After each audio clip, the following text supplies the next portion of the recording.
Saudara-saudara yang terkasih dalam nama Tuhan Yesus Kristus, marilah kita masuk dalam kebaktian Minggu Pentakosta kedua.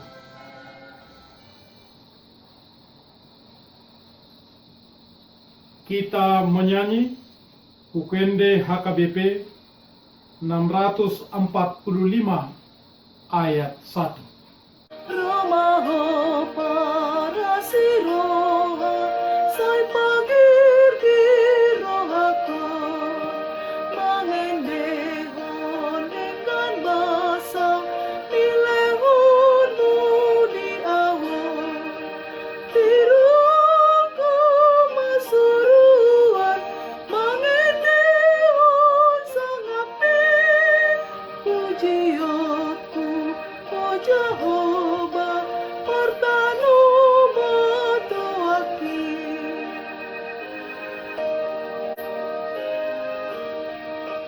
datanglah ya roh penghibur memenuhi hatiku agar hatiku ceria menyanyikan rahmat-Mu.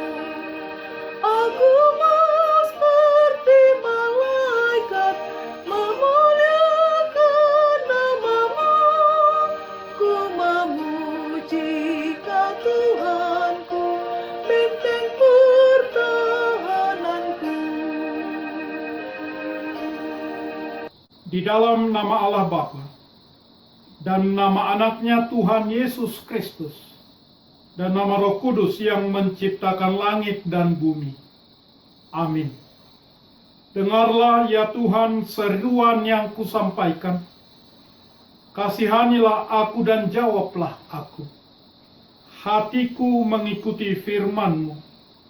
Carilah wajah-Ku, maka wajah-Mu kucari ya Tuhan. Janganlah menyembunyikan wajah-Mu kepadaku. Tuhan adalah terangku dan keselamatanku. Kepada siapakah aku harus takut? Tuhan adalah benteng hidupku. Terhadap siapakah aku harus gemetar? Haleluya. Haleluya, haleluya, haleluya.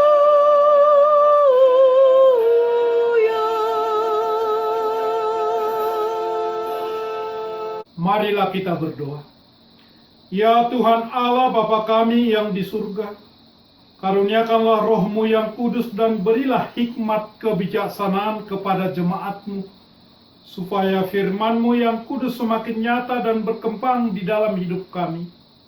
Jadikanlah hati hamba-Mu ini dengan penuh sukacita memberitakan Injil keselamatan itu, agar jemaat-Mu semakin berkembang di dalam kekudusan. Kuatkanlah hati dan jiwa kami untuk tetap setia mengikut Engkau di dalam iman dan kepercayaan yang benar, oleh karena anak-Mu Tuhan Yesus Kristus Tuhan kami. Amin. Marilah kita menyanyi Bukende HKBP nomor 640 ayat 1.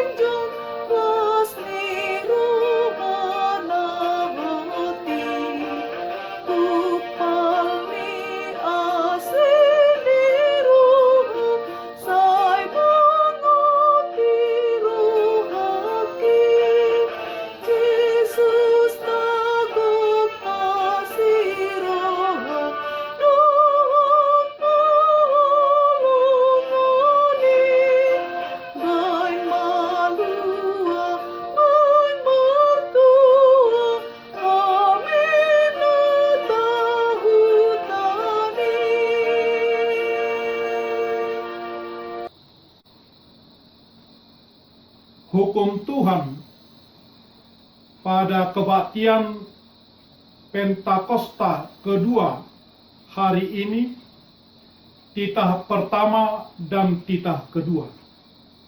Titah pertama, Akulah Tuhan Allahmu, seru Tuhan kita. Tidak boleh ada Allah lain kecuali aku. Titah kedua, jangan perbuat bagimu patung yang menyerupai apapun, yang ada di langit atau yang ada di bumi, atau yang ada di dalam air untuk disembah atau bertakwa kepadanya. Marilah kita berdoa memohon kekuatan dari Tuhan.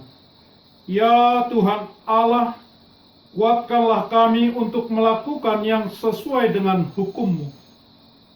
Amin. Marilah kita bernyanyi Bukende HKBP nomor 104 ayat 1.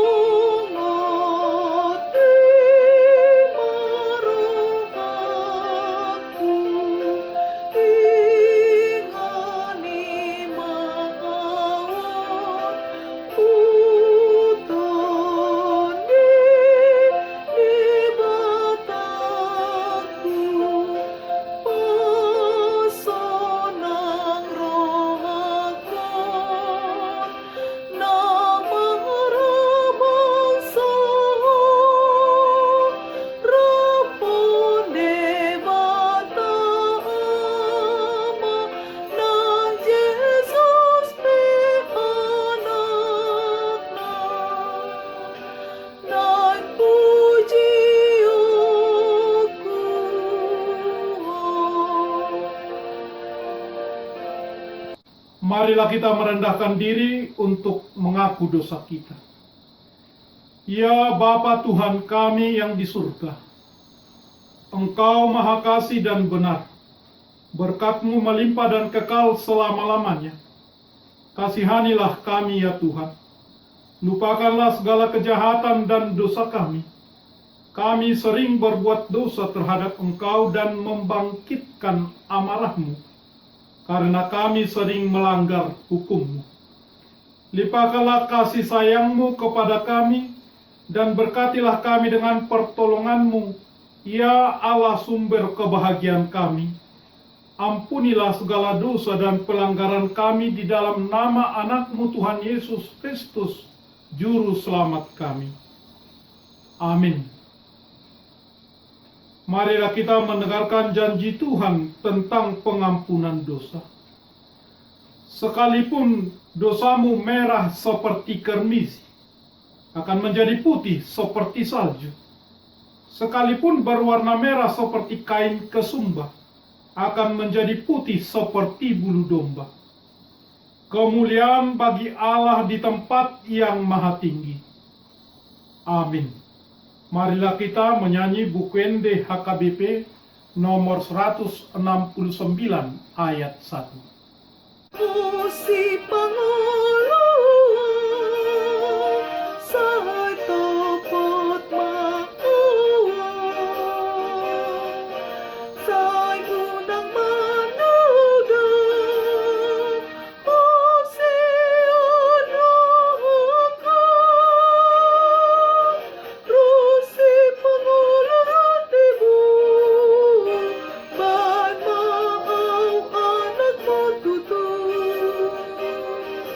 Dohot mo dami buria Iya songon apas mga Iyas tutu Iyas tutu Dohot mo dami buria Iyas songon apas mga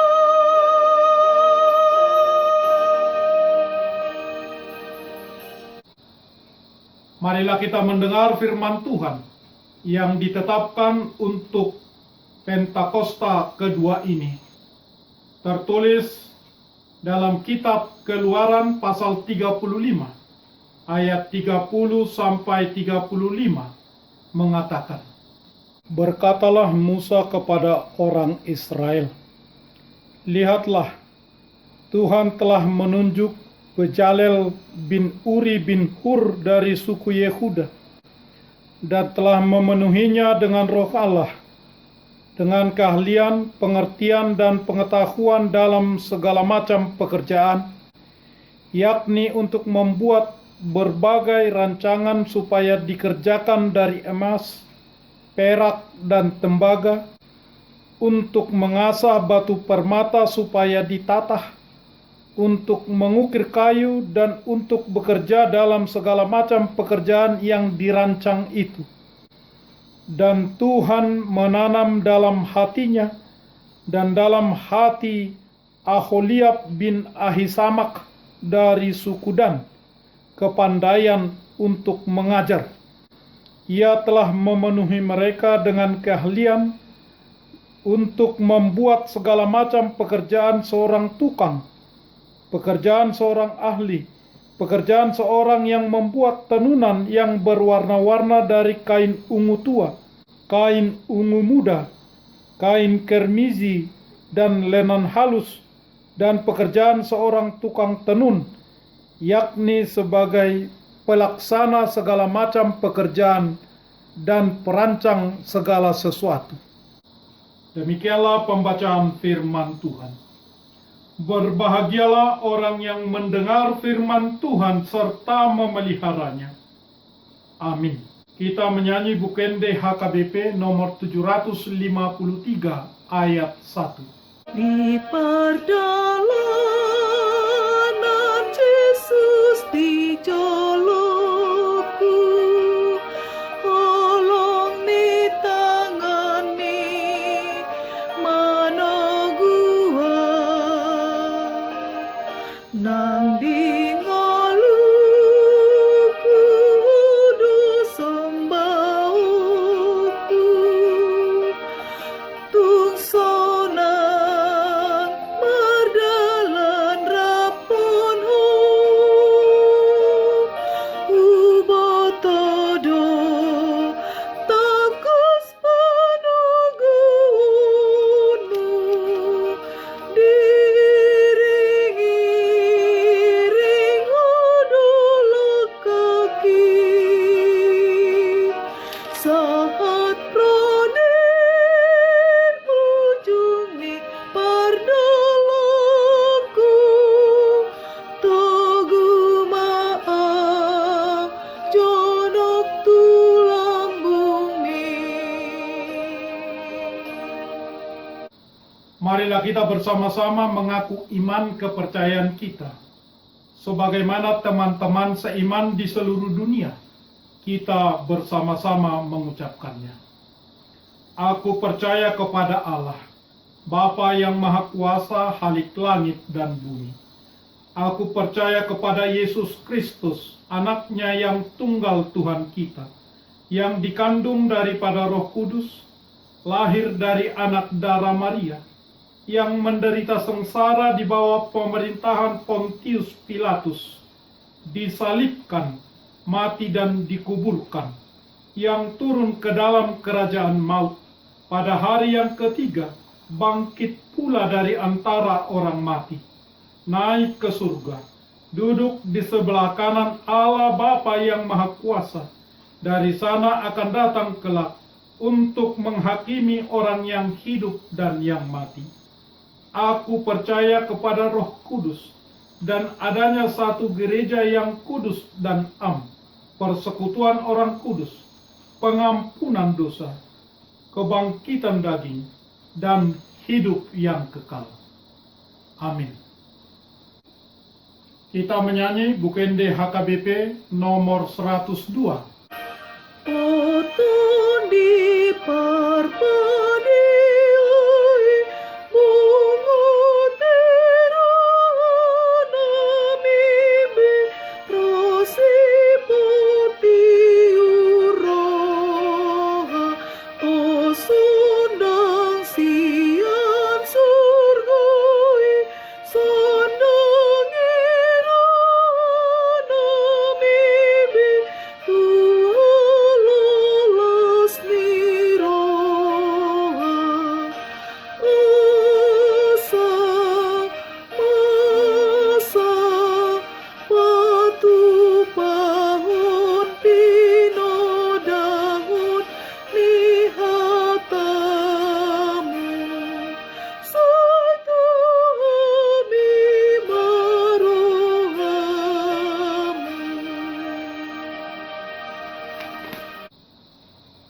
damai sejahtera Allah yang melampaui segala akal. Itulah yang memelihara hati dan pikiranmu. Di dalam nama Kristus Yesus Tuhan kita. Amin. Saudara-saudara yang terkasih, firman Tuhan, khotbah pada kebaktian Pentakosta kedua hari ini, 1 Korintus pasal 2, ayat 1 sampai ayat 5 mengatakan, demikianlah pula ketika aku datang kepadamu, saudara-saudara, aku tidak datang dengan kata-kata yang indah atau dengan hikmat untuk menyampaikan kesaksian Allah kepadamu.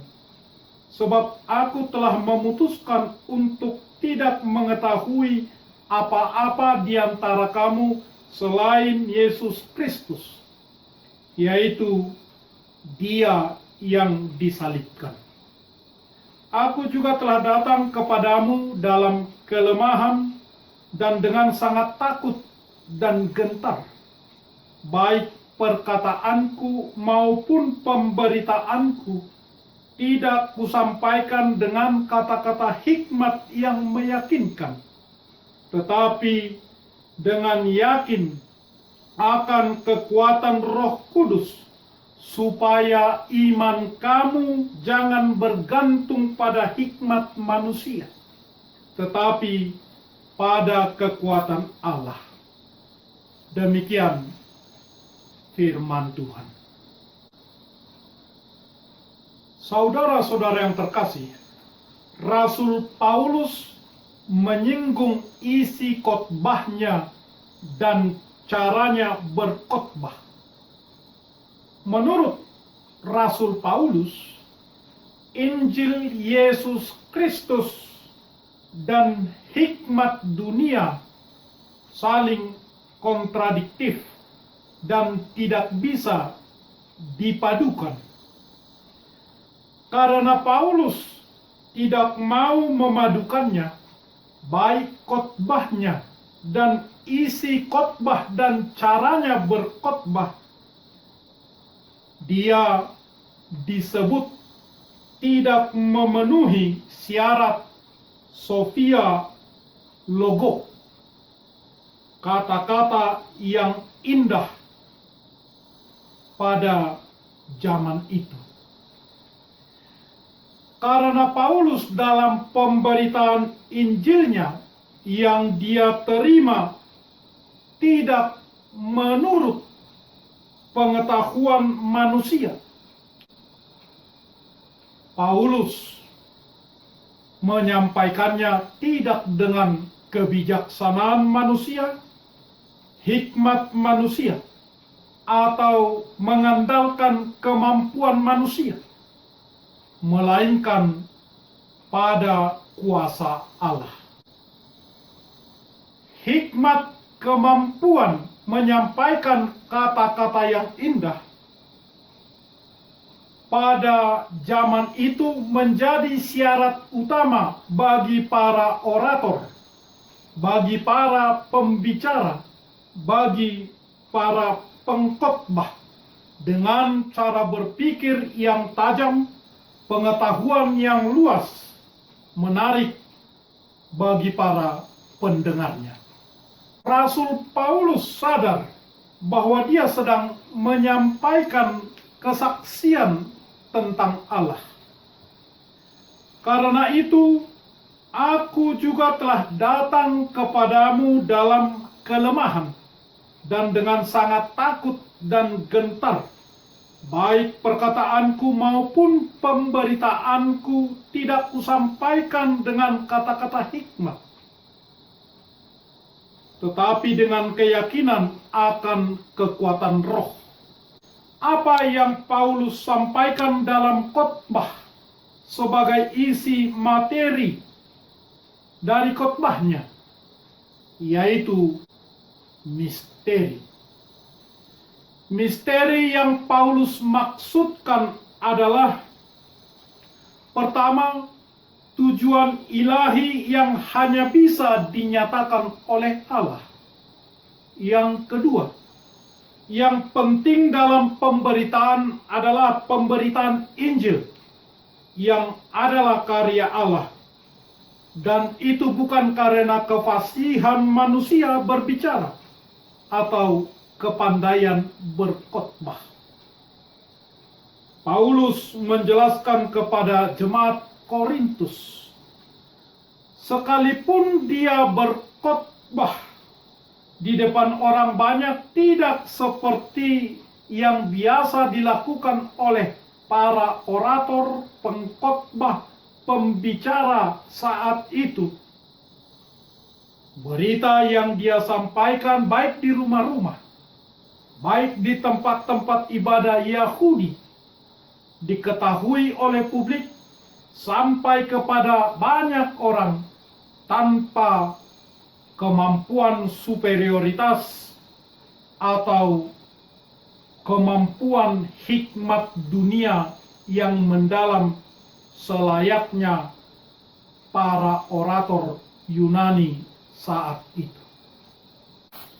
Paulus sungguh-sungguh mengatakan, "Aku telah memutuskan untuk tidak mengetahui apa-apa di antara kamu selain Yesus Kristus, yaitu Dia yang disalibkan." Inti dan isi dari khotbah Paulus adalah Yesus yang disalibkan. Saudara-saudara, walaupun demikian inti dari khotbah Paulus, bukanlah berarti Paulus tidak mengetahui sosiologi Korintus. Bukanlah Paulus tidak mengetahui tentang politik atau geografi atau hal-hal lainnya yang terjadi di Korintus. Tetapi dia fokus menyampaikan misteri Yesus Kristus yang disalibkan untuk dosa manusia. Saudara-saudara, kebiasaan para orator, pembicara, pengkhotbah saat itu, sebagaimana cara motivator yang sering kita lihat zaman now, zaman sekarang. Mereka terlebih dahulu mempelajari situasi, kondisi, suatu tempat yang akan mereka kunjungi. Dan mereka akan meramunya. Sehingga ketika mereka menyampaikan pikirannya, akan menarik bagi pendengar, menyenangkan para pendengarnya, dan kemudian dia mendapat pujian. Paulus dalam berkhotbah tidak memakai cara yang demikian. Karena bagi dia yang terpenting bukan apa yang pendengar ingin ketahui, tetapi apa yang harus mereka ketahui. Praktek untuk hanya memuaskan keinginan pendengar, cara itu ditolak oleh Paulus. Bagi Paulus, berita yang terpenting, kabar misteri Yesus, harus sampai. Meskipun berita itu merupakan kebodohan atau batu sandungan bagi pendengarnya, berita inilah yang Paulus sampaikan kemana saja dan di mana saja. Paulus ada sekitar 2 tahun bersama jemaat Korintus. Selama itu pula Paulus memiliki keterbatasan, baik itu keterbatasan fisik maupun keterbatasan emosional dan keterbatasan psikologi. Keterbatasan fisik dibanding dengan pengkhotbah lainnya, Paulus sadar dia kalah gagah. Maka Paulus mengatakan, "Aku juga telah datang kepadamu dalam kelemahan, sangat takut dan gentar. Baik perkataanku maupun pemberitaanku tidak kusampaikan dengan kata-kata hikmat yang meyakinkan.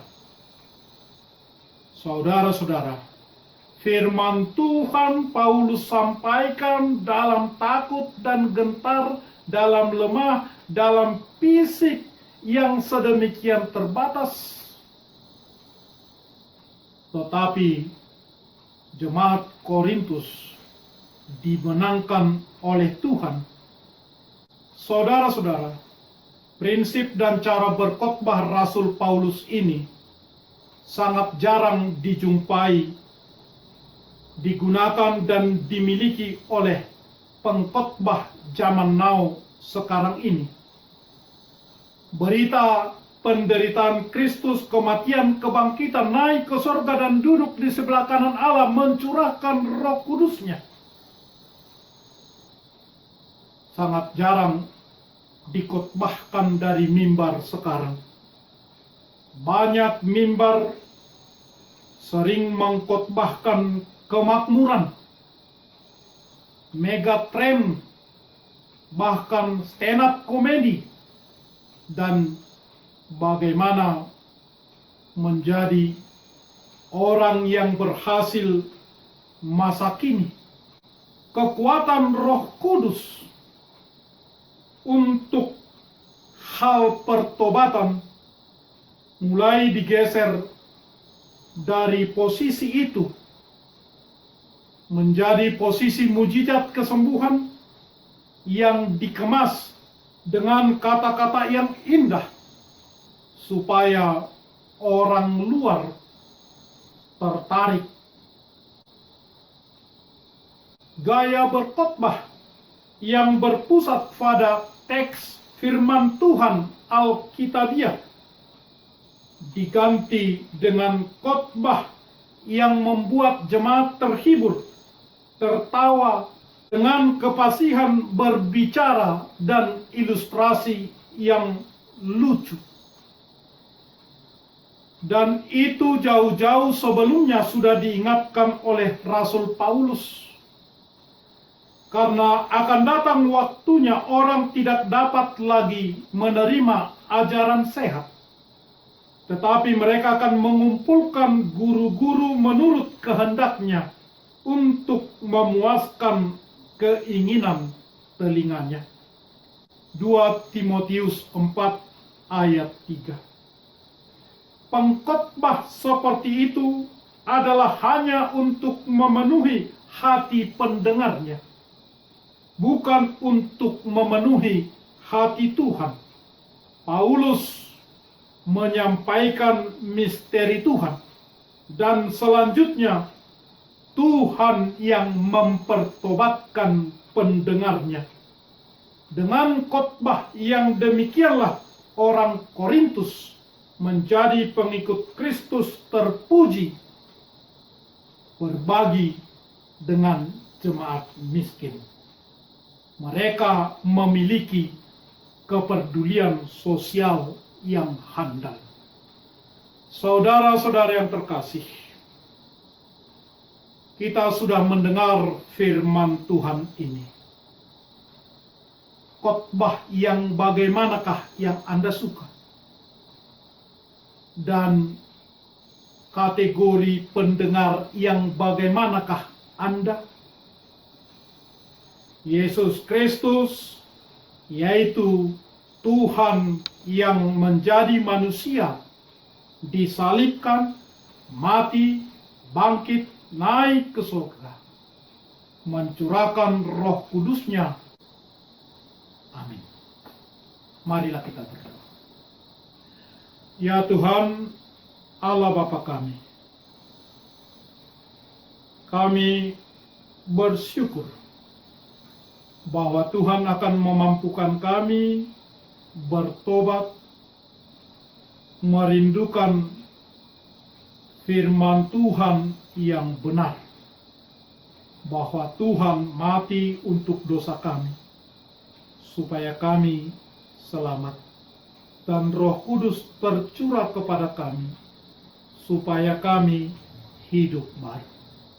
Mampukanlah kami untuk memiliki dan menunjukkan cara hidup baru seperti yang Kau inginkan di tengah terpaan COVID-19, dan pemerintah kami menerapkan new normal, di mana kami taat menggunakan protokoler kesehatan, memakai masker, mencuci tangan, jaga jarak, dan memperhatikan kebersihan kesehatan. Bantulah kami Tuhan untuk serius memperhatikannya dan melakukannya dalam hidup kami keseharian. Berkatilah para pemimpin dunia, pemerintah kami di bawah pimpinan Presiden kami Bapak Jokowi, TNI Polri, para medis sukarelawan, pelayan gereja, untuk mempercepat pemulihan pasca COVID-19. Tolonglah ya Tuhan. Berilah kesembuhan kepada jemaat-Mu yang sakit, Sintua RCH Hutasoit, Martinus Hutasoit, Yanti Hutasoit, Bapak Javictor Pasaribu, Nyonya Sintua Doktorandus H. Siregar Boru Aritona, Nyonya Siregar Boru Simamora, F. Simatupang, Nyonya Lubatukut Boru Sinaga.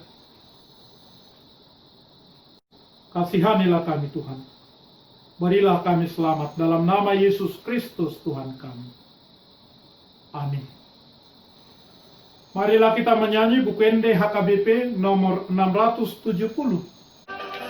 Terbege suara na jauh-jauh, tongos masondang mi, tung toro perbegu di nahulumi, tongos masondang mi, tongos marita nahuli, mandungoy namudomi, tongos marita nahuli, mandungoy namudomi. Marilah kita berdoa untuk menyerahkan persembahan kita kepada Tuhan. Ya Allah Bapa kami yang di surga, kami mengaku bahwa Tuhan adalah sumber dari segala karunia yang melimpah dalam kehidupan kami masing-masing. Sebahagian daripada karunia itu kami serahkan kembali sebagai persembahan kepada Tuhan. Terimalah dan berkatilah persembahan umat-Mu ini, agar dapat kami pergunakan untuk pekerjaan dan pelayanan kerajaan Tuhan di dunia ini. Bukalah hati kami untuk mengenal betapa banyak berkat dan karunia yang kami peroleh dari Tuhan, supaya kami senantiasa bersyukur kepadamu. Di dalam nama Yesus Kristus Tuhan kami. Amin. Tuhan karuniamu, roh dan jiwaku semua, nyawa juga hidupku, harta milikku semua, ku serahkan padamu untuk selama-lamanya. Bapa kami yang di surga, dikuduskanlah namamu, datanglah kerajaanmu, jadilah kehendak-Mu di bumi seperti di surga. Berikanlah kami pada hari ini makanan kami yang secukupnya, dan ampunilah kami akan kesalahan kami, seperti kami juga telah mengampuni orang yang bersalah kepada kami. dan janganlah membawa kami ke dalam pencobaan, tetapi lepaskanlah kami daripada yang jahat. Karena Engkau punya kerajaan dan kekuasaan dan kemuliaan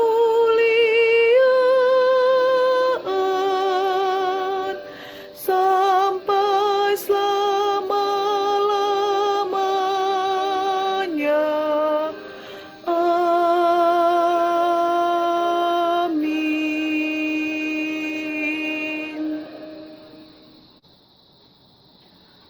Tuhan memberkati engkau dan melindungi engkau.